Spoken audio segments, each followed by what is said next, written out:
concept itself is not really unique itself.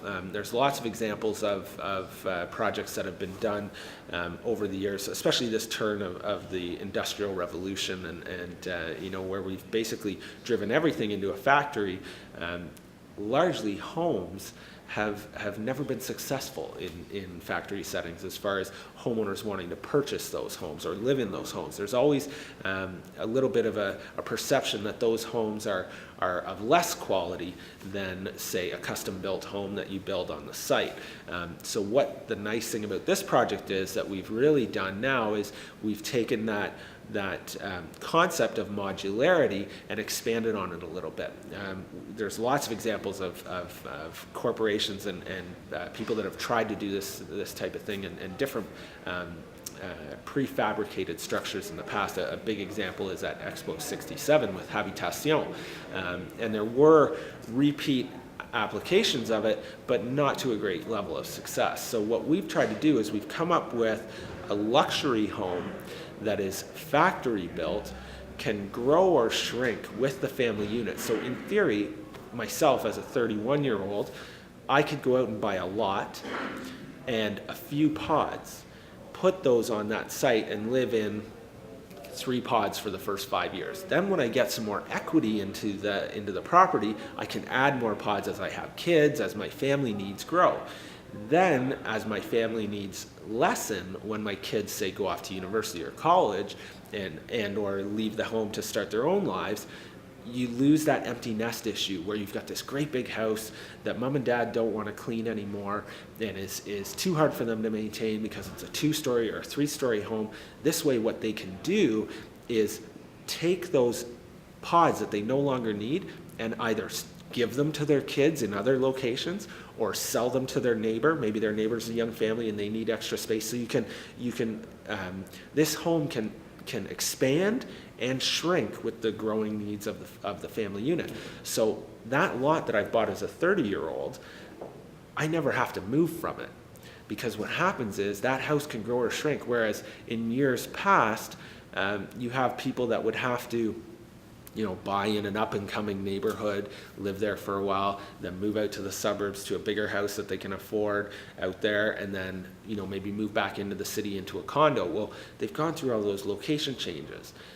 That's obviously inefficient. So what we've tried to do is create a methodology, and what we have done is created a methodology here that will allow that home to grow or shrink with the family, and that is a new entity for a luxury home. Prefabrication is really an idea whose time has come. It allows for a reuse of all waste materials by using them for other building projects. It means that there's very little waste generated on site. It also, and this is probably the most significant, it means that housing components can be reused themselves, so that if over a period of a lifespan the house is no longer deemed necessary, or if the owner decides to move properties, the fact that the house is prefabricated and can be deconstructed and moved is actually a significant benefit for the future.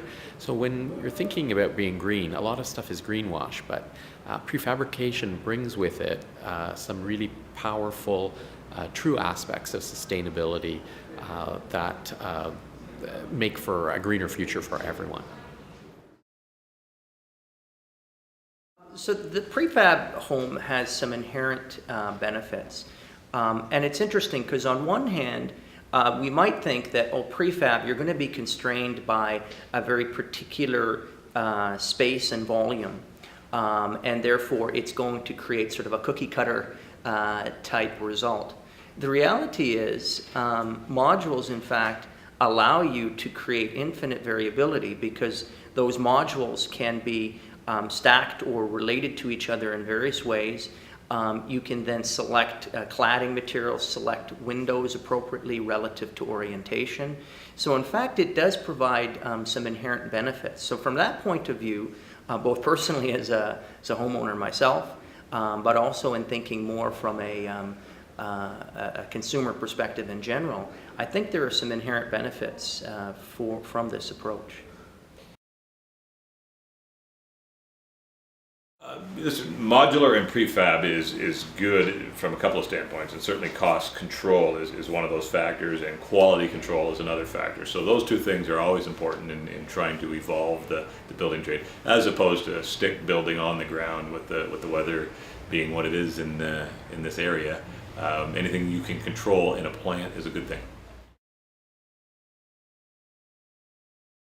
Was that the prefabricated element wasn't too big.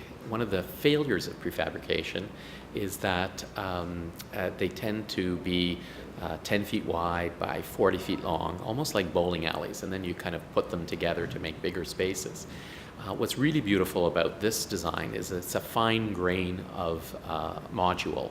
It's a kind of square module that you can put side by side. You can almost think of it as an alphabet. You can put it as a cross or an L shape. And what that means is that you're getting a really powerful flexibility in spatial design, in constructability, and that it's the grain of human scale. And I think what happens in this house is you really, unlike most prefabricated houses, which feel like you're living in a trailer, or a decorated box. In this case, what you're getting is what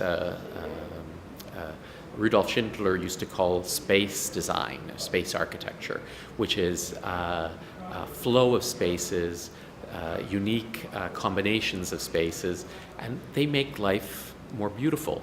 They make the house more beautiful. They make the house more functional, more flexible. And very rarely do you see that in prefabrication. You usually see a long, skinny box. And this house is anything but that.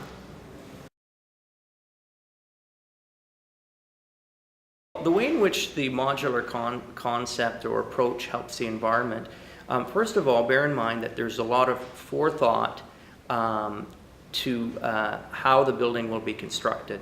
So this results in a lot less material waste. You're basically, building with modular sizes relative to available material, so you limit the waste there.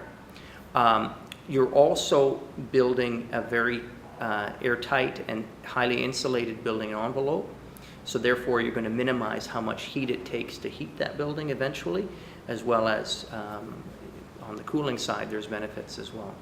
So those are a couple of key things right there. The other thing is these buildings are generally built to be lightweight relative to their strength. So inherently there's material savings there as well. We all have this preconceived notion that prefab is cheap, and maybe that's the way prefab used to be. That's totally changed, and as I said, now it's a matter of being able to control the elements, control the cost side, and there's some beautiful homes that you would never know are prefab. This will be a good example.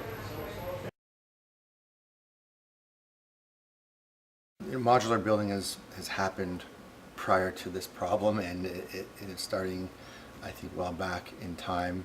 I think at the turn of the century, Sears was involved in selling packages, home packages out of a catalog you would buy, and gave the public the ability to pre-select things and then almost like a product delivered to the site and move inable in faster time.